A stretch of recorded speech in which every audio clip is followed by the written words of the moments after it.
عاشورہ موجود ہوتے تاکہ امام حسین علیہ السلام اس بے کسی اور بے بسی کے عالم میں شہید نہ ہوتے۔ میں سادات کرام، جنت کے غلمان، جنت کی حوریں سب ماتم بچھائے ہوئے، پیغمبر اسلام جنت الفردوس میں سر میں خاک ملائے ہوئے،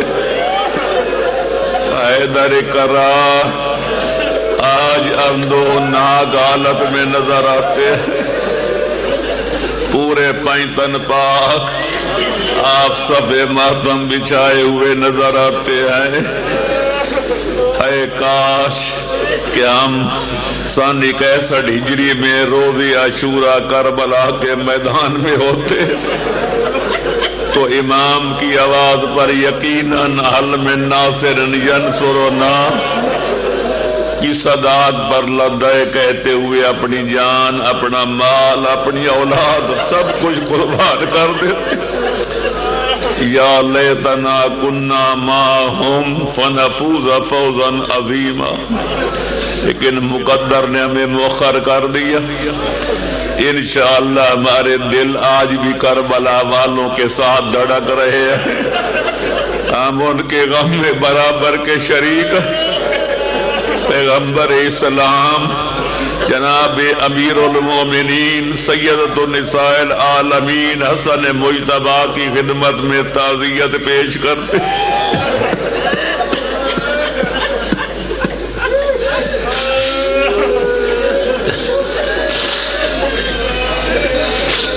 جب امام عالی مقام کے سارے یار و انصار، عزیز، اقارب، رشتہ دار، جگر کے ٹکڑے، قوت بازو، نور نظر سب شہید ہو چکے، باقی ابو عبداللہ فریدن وحیدہ جب امام یکا و تنہا رہ گئے تو خیمے میں گئے اور جا کے فرمایا اختی زینب ایتینی میں سودن آتی،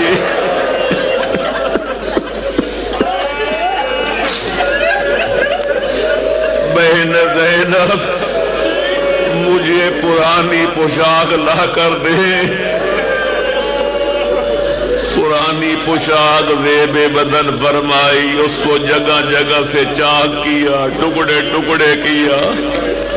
پوچھنے پر فرمایا ظالم میرا لباس بھی اتار لے جائیں گے، میں چاہتا ہوں کہ یہ لباس میرے بدن پہ قائم رہ جائے۔ اس کے بعد جب امام تیار ہو چکے تو راوی کہتے شبیر برآمد ہوئے یوں خیمہ کے در سے جیسے کہ نکلتا ہے جنازہ کسی گھر سے۔ صبح سے بیویاں دیکھ رہی تھیں، گھر والے دیکھ رہے تھے، جو میدان کی طرف جاتا پھر پلٹ کے واپس نہیں آتا تھا۔ امام علیہ السلام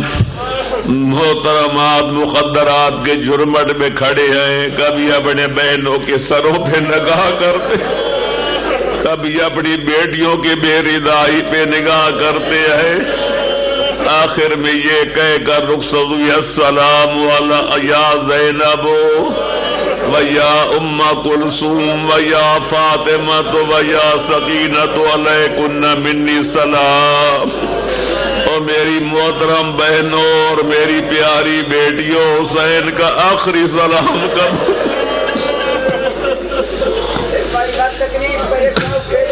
یا زینب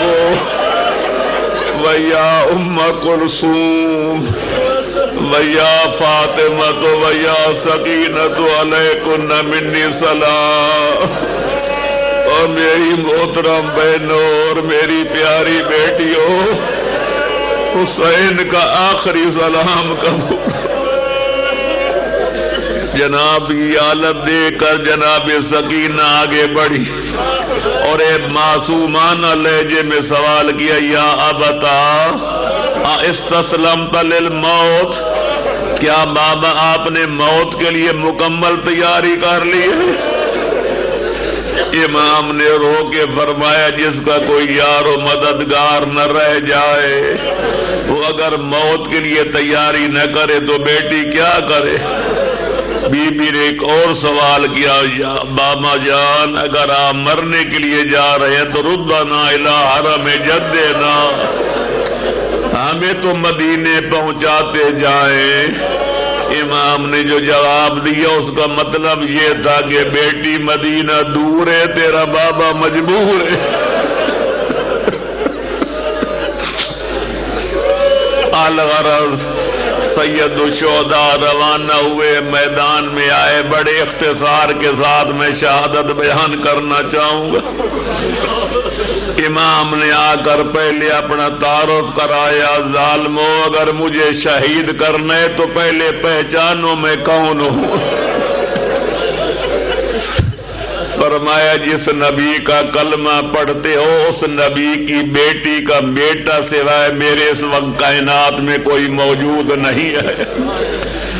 میرے اور میرے بھائی کے بارے میں پیغمبر نے فرمایا تھا الحسن والحسین سیدہ شباب اہل الجنہ۔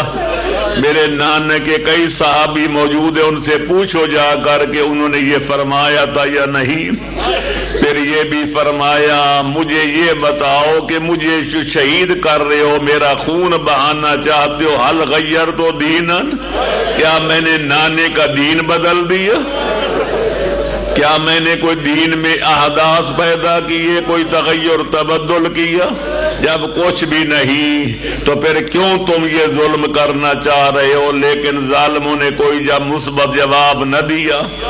امام نے حجت تمام کرنے کے بعد اب عطائے جس کی عمر 57 برس ہو،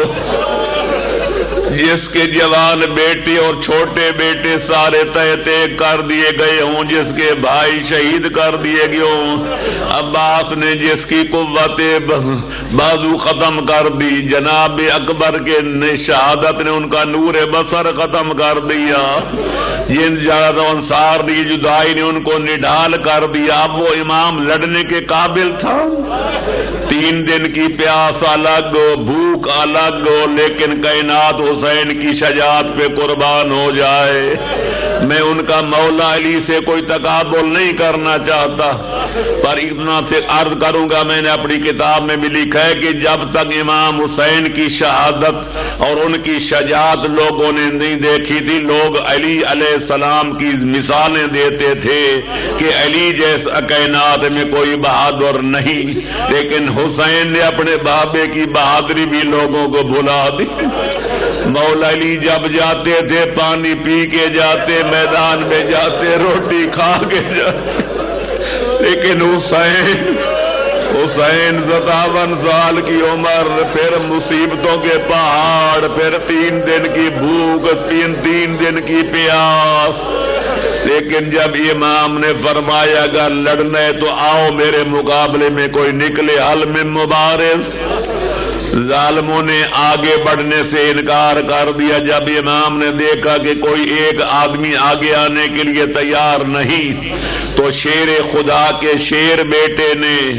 ایسا دلیرانہ حملہ کیا کہ کشتوں کے پشتے لگا کے رکھ دی،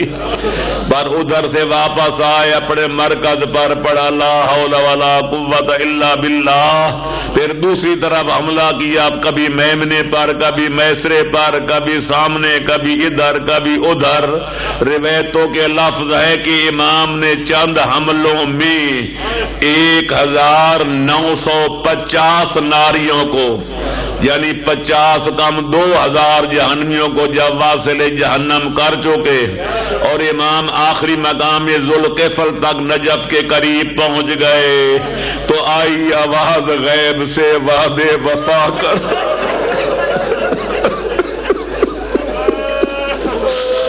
حسین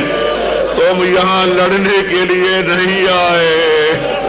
تم آدمی مارنے کے لیے نہیں آئے، تو آپ تو دین کی بقا کے لیے اپنی شہادت پیش کرنے کے لیے آئے۔ چنانچہ جب یہ آئے آواز غیب آئی، یا ایھا الذین آمنوا اوفوا بالعقود، اے ایمان والو اپنے وعدے پورے کرو۔ امام نے یہ سوال سنی اور تلوار میان میں ڈالی، وضع کفہ علی کف، امام نے ہاتھ پہ ہاتھ رکھ کیا، فرمایا انا للہ و انا الیہ راجعون۔ جب ظالموں نے دیکھا کہ امام نے ہاتھ روک لیا، اب یہ لڑنے کے یا قابل نہیں رہے یا لڑنا نہیں چاہتے، ایک ملعون نے امام کے پیشانی اقدس پر ایک تیر مارا جو امام کی پیشانی سے پار ہو گیا، خون کا فوارہ چھوٹا، امام نے دامن اپنے کرتے کا دامن اٹھایا تاکہ خون کو صاف کرے، امام کا سینہ بے کینہ جب ظالموں نے دیکھا تو ایک اور ملعون ایک ایسا 3 شعبوں والا تیر امام کے سینہ بے کینہ پہ مارا۔ راوی کہتے میں جو چاہوں بھول جاؤں لیکن حسین کی مظلومیت کا وہ منظر میں کبھی نہیں بھولوں گا کہ امام نے چاہا کہ سامنے کی طرف سے تیر کھینچے لیکن نوکیں مڑی ہوئی تھی، امام تیر نہ کھینچ سکے۔ گھوڑے کی پشت پہ امام نے اپنا سینہ نیچے کیا اور پشت مبارک کی طرف سے تیر کھینچا، جب تیر نکلا تو خون اس طرح بہنے لگا جس طرح نالے سے پانی بہتا ہے۔ امام نے فرمایا بسم اللہ و باللہ وعلی ملت رسول اللہ۔ اس کے بعد ایک ظالم نے امام کی ہنسلی پر ایک ایسا نیزے کا وار کیا کہ امام گھوڑے کی زین پہ نہ سنبھل سکے۔ زیارت نائیہ جو امام زمانہ کی طرح منسوب ہے یا سید مرتضی علم الہدا کی انشاء کر دے، اس میں فکر ہے کہ میرا سلام ہو اس مظلوم پر جب گھوڑے سے گرا، نہ زین پہ تھا نہ زمین پہ تھا، کیونکہ امام کے جسم پر اتنے تیر لگے ہوئے تھے کہ تیروں پہ اٹک گئے۔ اور اس کے بعد السلام علی الخد الطری، امام رخسار قبل زمین پہ گرا۔ امام عالی مقام کے بارے میں کہ میرا سلام ان رخسانوں پر، ان رخساروں پر جو زمین کربلا پر سنگریزوں والی زمین پہ رگڑے گئے۔ الغرض امام عالی مقام نے پھر شجاعت علویہ کا ثبوت دیتے ہوئے اٹھنے کی کوشش کی، کوئی ملعون تیر مارتا امام پھر گر پڑتے، کوئی نیزے کا وار کرتا امام علیہ السلام پھر گر پڑتے، اٹھتے بیٹھتے، آخر وہاں پہنچے جہاں ان کی آج قتل گاہ کی جگہ مخصوص ہے، اس جگہ پہنچے۔ اب امام نڈھال ہو چکے تھے، زمین پہ بیٹھے ہیں، ادھر تیاریاں ہونے لگی کہ امام کا کون سا مقام تمام کرے، جسے کہتے وہ ہچکچا جاتا۔ آخر شمر ابن ملعون، شمر ابن ذوالجوشن ملعون نے کہا کہ میرے سوا حسین کا کوئی کام تمام نہیں کرتا۔ وہ ادھر آگے بڑھا اور ناقابل بیان حالت میں امام علیہ السلام کو ذبح کرنا شروع کیا۔ جناب زینب عالیہ کلہ زینبیہ پر یہ منظر دیکھ رہی تھی، جب دیکھا کہ میرا وہ حسین جس کی خاطر میں نے وطن چھوڑا، گھر بار چھوڑا، اپنے بیٹے ذبح کرائے، بھائی ذبح کرائے، بھتیجے قربان فرمائے، آج وہ زیر خنجر شہید ہو رہا ہے۔ ملعون عمر ابن سعد کھڑے ہو کر دیکھ رہا تھا اور کہہ رہا تھا جلدی کرو جلدی کرو۔ جناب زینب عالیہ نے اسی ملعون کو خطاب کیا، یبن سعد اتنظر ویقتل ابو عبداللہ، اے سعد کا بیٹا، آخر تو ایک صحابی کا بیٹا ہے، تجھے شرم نہیں آتی؟ میری ماں کا سرمایہ لوٹ رہا ہے، میرا بھائی کٹ رہا ہے اور تو یہ منظر دیکھ رہا ہے۔ اس ملعون نے کوئی جواب نہ دیا لیکن پیچھے منہ کر کے اتنا رویا کہ ملعون کی داڑھی آنسوؤں سے تر ہو گئی، لیکن دنیا کے کتے نے پھر بھی بی بی کو کوئی جواب نہ دیا۔ اس کے بعد بی بی نے کم و بیش 30,000 کے لشکر اشرار کو مخاطب کیا، حل فیکم مسلم، کیا تمہارے اندر کوئی ایک بھی مسلمان نہیں رہ گئے؟ جو میرے بھائی کو بچانے کے لیے آگے بڑھے، لیکن دنیا کے ان کتوں نے بھی بی بی کو کوئی مثبت جواب نہیں دیا۔ جب ہر طرف سے بی بی بے چین ہوئی، آسمان کی طرف رخ بلند کیا اور بی بی نے ایک عجیب دعا مانگی، اے کاش کہ آسمان کا شامیانہ زمین پہ ٹوٹ کے گر جاتا، اے کاش کہ زمین پھٹ جاتی اور پانی میں دھس جاتی، اور آخری جملہ یا لیت الموت آدم اليوم، اے کاش زینب کو پہلے موت آ جاتی اور آج کے دن کے یہ منظر دیکھنے کے لیے میں زندہ نہ ہوتی۔ لیکن میرے عزیزوں، میرے دوستوں اور بزرگوں، بی بی دعائیاں دیتی رہی، ظالم کا خود خنجر چرتا رہا۔ میں پوچھنا چاہتا ہوں ایک جملہ، ہر قاتل کی کوشش ہوتی ہے کہ آلہ قتل تیز ہو، تلوار ہو، چاقو ہو، بندوق، لیکن ظالم شمر نے امام کو کند خنجر سے کیوں ذبح کیا تھا؟ ہر قاتل کو خطرہ ہوتا ہے کہ مقتول کا وارث نہ آ جائے، کوئی دوست نہ آ جائے، کوئی فداکار نہ آ جائے، کوئی حمایت کار نہ آ جائے، لیکن شمر کو یقین تھا حسین کا کوئی نہیں رہ گیا، اس لیے بڑی تسلی کے ساتھ امام کو ذبح کرتا رہا، اذیت پہنچاتا رہا، آسمان کو گراتا رہا، زمین میں شک کرتا رہا۔ الآخر جب اس نے 12ویں ضرب چلائی، مظلوم کربلا کا سر اقدس تن اطہر سے کٹ کے جدا ہو گیا، ظالم نے نو کے نیزہ پہ بلند کیا، ادھر اس کا سر بلند کرنا تھا، آسمان سے خون کی بارش برسنے لگی، زمین کربلا میں زلزلہ آنے لگا، عاطفان غیبی نے آواز بلند کی، لقد قتل الحسین بکربلا، لقد ذبح الحسین بکربلا۔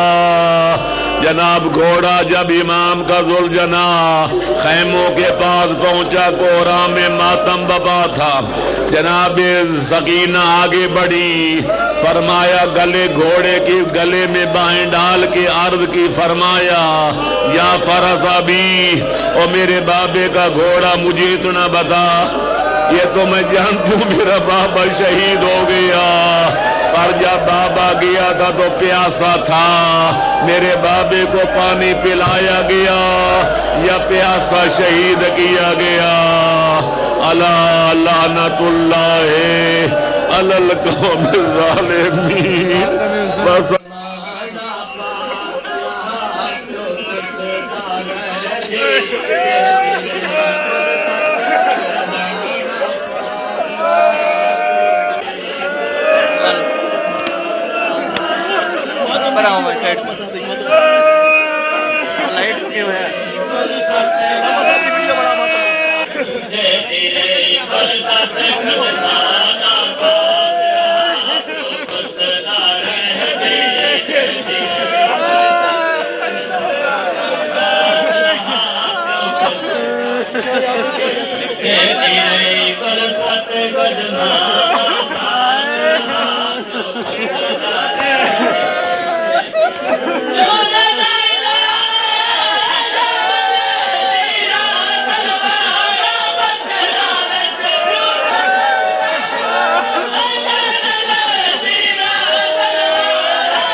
جدویر دلاش جڑے دی رہی وہ مشکل بات زینب سے جدویر دلاش جڑے دی رہی وہ مشکل بات زینب سے میں کو غم نہیں اپنے پترا دا